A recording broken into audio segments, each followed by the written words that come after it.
The South Atlantic was eerily quiet on the afternoon of the 17th of December 1939.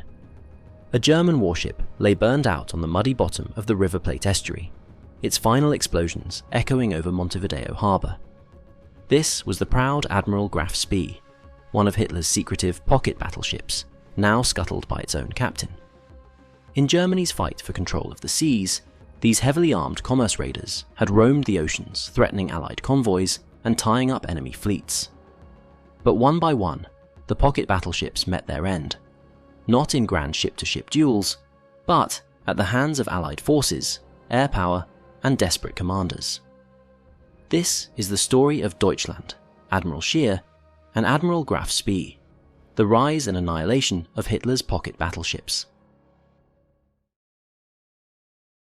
The Deutschland-class vessels, Deutschland, Admiral Scheer, Admiral Graf Spee, were a bold attempt to pack maximum firepower and range into a treaty-limited hull. Officially, they were Panzerschiff armoured ships under the 10,000-ton Treaty of Versailles limit, though in reality, each ship displaced around 14,000 to 16,000 tons fully loaded. The Three Sisters were very similar in overall size. They measured about 610 feet in overall length, with only minor differences. For example, Graf Spee had a slightly higher full load displacement and beam compared to her sisters, but all shared the same basic lines. Every aspect of their design emphasized the commerce raiding role. Propulsion was entirely diesel, a rarity for warships of that era. 4 sets of diesel engines, driving 2 shafts, developed about 53,000 shaft horsepower.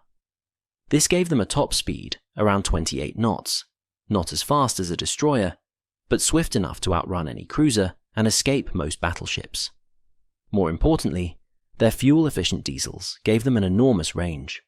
On paper, each could steam roughly 10,000 nautical miles without refueling at moderate speed. In effect, these ships could sail from Europe to the South Atlantic or Indian Ocean and back without needing a base, a vital trait for lone raiders operating far from home ports. Armament was the Deutschland-class's main asset. Each ship carried 6 11-inch guns in 2 triple turrets, 1 turret forward and 1 aft. These guns could hurl shells comparable in weight to those on contemporary battleships or battlecruisers, far heavier than the 8-inch weapons on treaty cruisers of other navies.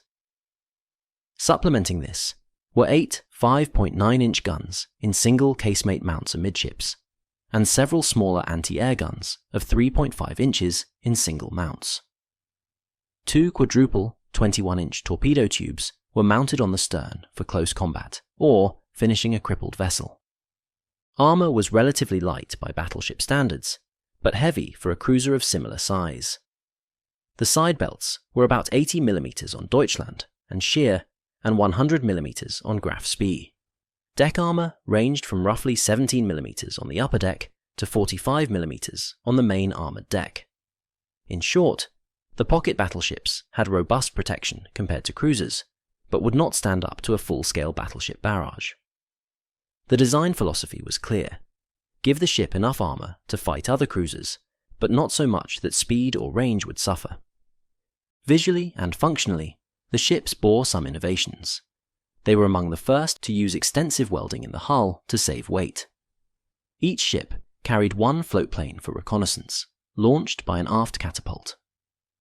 Strategically, these ships were designed to fill a gap in the German naval plan.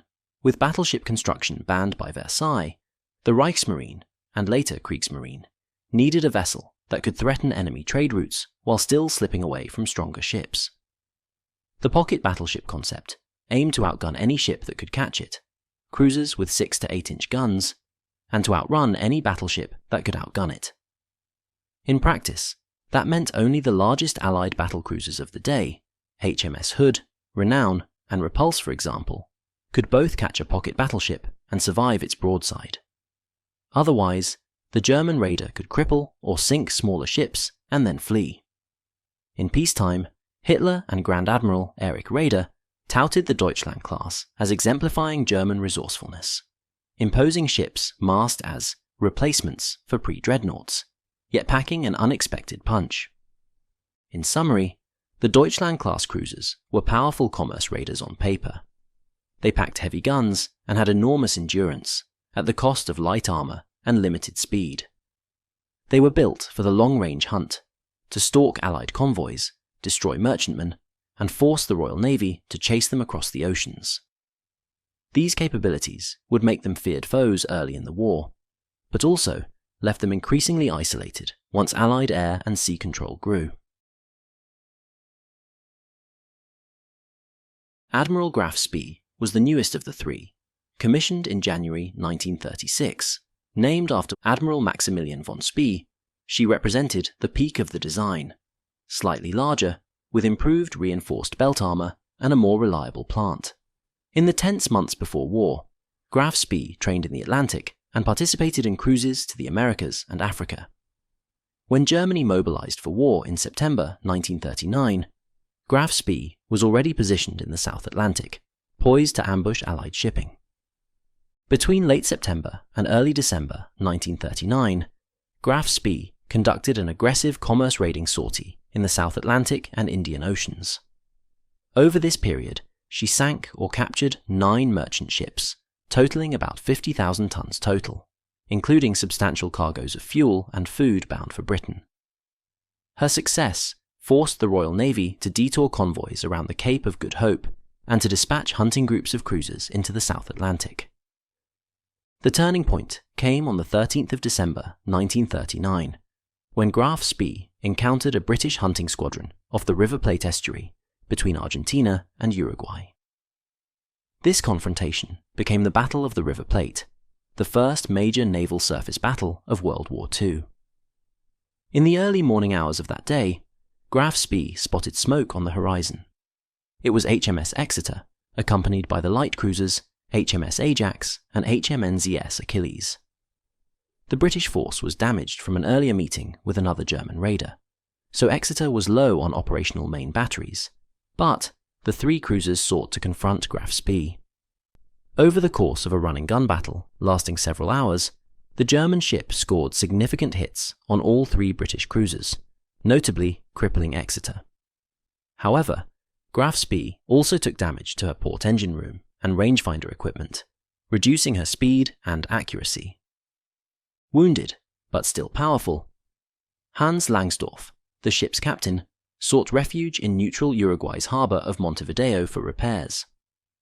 Langsdorff believed he had about 72 hours to effect repairs before the ship would have to return to sea, thereby re-raising the conflict with Allied warships. Meanwhile, the British set a trap. They quietly moved reinforcements into the area, aircraft carriers, battleships, and cruisers, and deliberately leaked radio traffic suggesting a large battle fleet was imminent at Montevideo.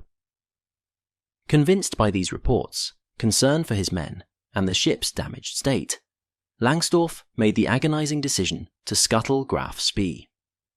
On the afternoon of the 17th of December 1939, under the gaze of tens of thousands of stunned onlookers, Graf Spee sailed a mile outside Montevideo harbour. Langsdorff gave the order and detonated scuttling charges. Torpedoes were triggered inside the ship's magazines, and flames enveloped the hulk. The proud warship began settling by the stern into the shallow estuary mud. Her crew was evacuated and taken ashore. Langsdorff and a few officers vowed to stand trial as prisoners of war.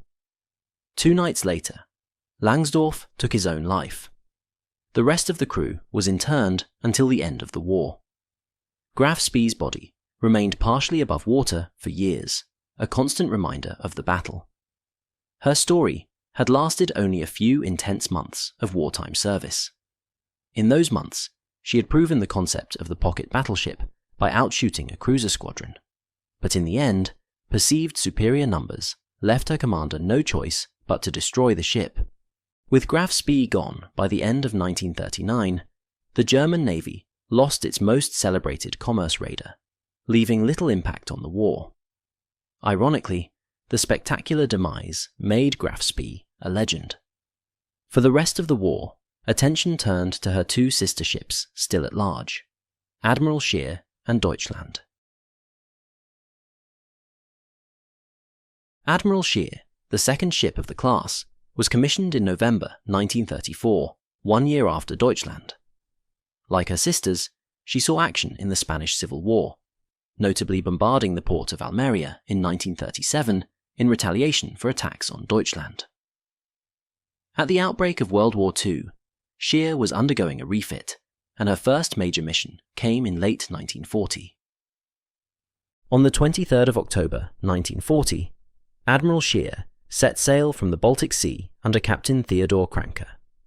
Slipping past British patrols into the Atlantic, this 161-day sortie through the Atlantic and Indian Oceans became Scheer's one great commerce-raiding cruise. By the time she limped back to Kiel in April 1941, she scored kills on 17 Allied merchant ships, totaling over 100,000 tons sunk. With the Atlantic behind her, Scheer was next sent north to disrupt Soviet convoys. In mid-1942, she joined other Kriegsmarine units to attack convoys on the Arctic Run. Scheer participated in Operation Rösselsprung, a planned strike on convoy PQ-17 in July 1942, but the convoy had already scattered in confusion. In August 1942, Scheer led Operation Wonderland, a sortie into the Kara Sea intending to strike Soviet shipping in the Siberian Arctic. This bold dash northward gained headlines in Germany, but ultimately failed to find any meaningful targets, only sinking a Soviet icebreaker and damaging a few other ships. Heavy ice and the end of the navigation season forced Scheer to turn back. The wear of war and mechanical troubles now took their toll. By late 1942, Scheer was increasingly sidelined. She spent much of 1943 training crews in the Baltic rather than raiding. In early 1945, she was mobilized for shore bombardment duties against the advancing Soviets. Scheer was docked in Kiel for refit when Allied air raids intensified. On the night of April 9th to 10th, 1945, British RAF bombers attacked the harbour where Scheer lay incomplete. With many of her main guns removed for overhaul and most of her crew off the ship, there was virtually no effective anti-air cover. Scheer was helpless. Bombs struck her, and she capsized docked. After the war, the wreck was largely scrapped and buried under the rubble-filled dock. Thus ended Admiral Scheer's career, a competent commerce raider, undone at last, not by a foe at sea, but by the overwhelming air power now dominating the skies over Germany. The lead ship, Deutschland, was laid down in 1929 and entered service in April 1933. She shared the class's initial successes and setbacks. During the Spanish Civil War, Deutschland was attacked by Republican bombers near Ibiza on the 29th of May 1937. 2 bombs struck her, causing serious damage and killing 31 of her crew. At the war's start in September 1939, Deutschland was already at sea in the North Atlantic, poised to ambush Allied convoys. She quickly fell victim to bad luck. Storms in October badly damaged her structure, and fuel shortages limited her operations. She managed to sink or capture just a handful of merchant ships, about 3 in total, during this first sortie. In November 1939, she returned to Germany for repairs. In early 1940, Deutschland was renamed Lützow, after the unfinished Admiral Hipper-class heavy cruiser Lützow was sold to the Soviet Union the previous year. Now Lützow was next thrown into the invasion of Norway, Operation Weserübung, in April 1940. Off the Oslofjord during the Battle of Drobak Sound, Lützow was hit by battery fire from the Oscarsborg fortress. Shells penetrated her hull, killing 28 sailors and causing flooding. Severely damaged, she was withdrawn. On the voyage back to Kiel, she was torpedoed by the British submarine HMS Spearfish on April 11, 1940, twisting her hull and flooding her forward compartments. Lützow had to be towed into Kiel and would not be fully repaired for almost a year. By March 1941, Lützow was back in service. In June, she attempted another Atlantic raid, but fate struck again. On the 13th of June 1941, a torpedo bomber scored a critical hit on Lützow's port propeller, forcing her to break off and return to port for new repairs. Fully repaired by late 1941, Lützow was again sent north. In 1942, she participated in the planned attack on Arctic convoy PQ-17. In late July, Lützow, along with the battleship Tirpitz and heavy cruiser Admiral Hipper, sortied to intercept the convoy. In adverse weather and ice conditions, Lützow ran aground in Chelmsund on the 3rd of July. Refloated after months of difficult repairs, she rejoined Hipper for the Battle of the Barents Sea on the 31st of December 1942. In that battle, Admiral Hipper and Lützow each fired their big guns at convoy JW-51B. Again, the Germans inflicted only minor damage on the convoy, while themselves missing all hits. The failure of this operation was humiliating to Hitler. He briefly considered scrapping the surface fleet altogether. The battered Lützow spent 1943 mostly in heavy repairs and overhaul. By October 1944, she emerged once more to join Admiral Hipper and other vessels in support of German ground forces. Lützow's remaining guns were used to shell advancing Soviet troops along the eastern Baltic coast from October 1944 through early 1945. It was a far cry from hunting Atlantic convoys, but Germany was scrambling whatever firepower remained to slow the Red Army. In April 1945, with Berlin falling, Lützow was in dock at the naval base of Swinemünde. On the night of the 16th of April 1945, RAF Lancasters descended on the harbour. Lützow took a near-direct hit from a tallboy bomb on her port side. This explosion tore a long gash in her hull. Flooding brought her to a stop in shallow water in the Kaiserfahrt Channel. The damaged ship's crew managed to bring up the anchor and beach her to avoid sinking deeper. Lützow was now a stationary battery. For days she fought on, firing at advancing Soviet forces with whatever ammunition remained. By early May 1945, she had exhausted her ammo. With Germany's surrender imminent, Captain Lang and his crew prepared to scuttle Lützow rather than let her fall into Soviet hands. On the 4th of May 1945, charges were detonated aboard. The last chapter of Lützow's story came after the war. In 1947, the Soviet Navy raised the wreck. Recognizing the hull's advanced all-welded construction and diesel machinery, they used her as a target ship in gunnery exercises, and then scuttled her in deep water. Thus ended the career of Lützow, a ship that survived more battle damage than most, only to be undone at the very end. The saga of the so-called pocket battleships ended in total defeat. Designed in the 1930s to wring out maximum combat power from treaty limits, these ships did indeed punch above their weight. Their long-range raids in 1939 to 41 tied down countless Allied resources. Graf Spee's Commerce War nearly brought Britain to panic. Scheer's crews kept convoys under guard for months. Lützow's Arctic cruises challenged Russia's supply lines. For a time, each ship looked like it might alter the balance of the naval war. Yet each in turn was defeated not in classic surface duels, but by factors those 1930s designers had not fully anticipated. Their destruction revealed the decisive rise of air power in naval combat. A single ocean-moving warship, however well armed, was no match for coordinated air attacks once the skies were dominated by Allied planes. Likewise, Allied convoy tactics and intelligence, code-breaking and deception meant that lone raiders could not slip safely between patrols. In that sense, the loss of Hitler's pocket battleships signaled a broader shift. The interwar idea of fast, independent raiders giving battle like mini-battleships was eclipsed by new realities.